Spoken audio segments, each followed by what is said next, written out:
You. What would you like to know? Well, start with your life on Earth. When I was 8, terrorists flooded my home city. Thousands drowned, my parents included.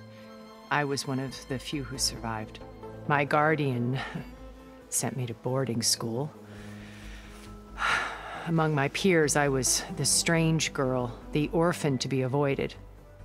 All because of circumstances beyond my control. Oh. So we're a lot alike, huh? Aren't we? You were an outcast. But you didn't let that stop you from getting what you needed. Neither did I. I climbed my way out of desolation and used my wits to build a fortune. First, from the technical analysis of art and the detection of forgeries. Profitable expertise in those days. But as it turned out, the software I developed was even more useful for counterintelligence. From there, it was only a short step to gathering extremely valuable intelligence on my own. You were a spy? More like a service one could turn to for information. I had to remain anonymous, of course, to protect my privacy. But despite that anonymity, Far Zenith inevitably sought me out. What happened when Far Zenith approached you?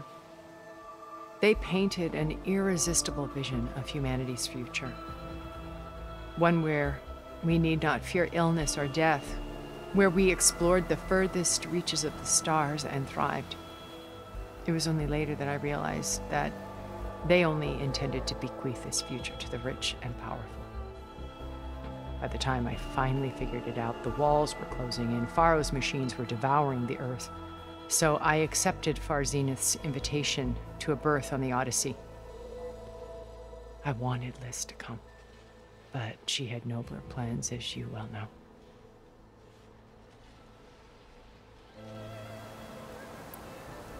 So you didn't know the other Zeniths were monsters until it was too late? I knew some of them were, certainly. It wasn't until we were off-planet that I understood the true scope of their greed. I was grateful to simply be alive, but the others became obsessed with a kind of effortless immortality. They built a colony where machines serviced their every need, where any memory or fantasy could be endlessly savored in virtual reality. It wasn't life. It was stultifying, a pampered dream state.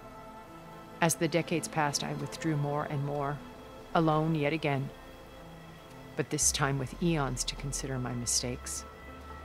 Now, finally, having met you, I feel like I have a second chance. To do what? Help you, of course.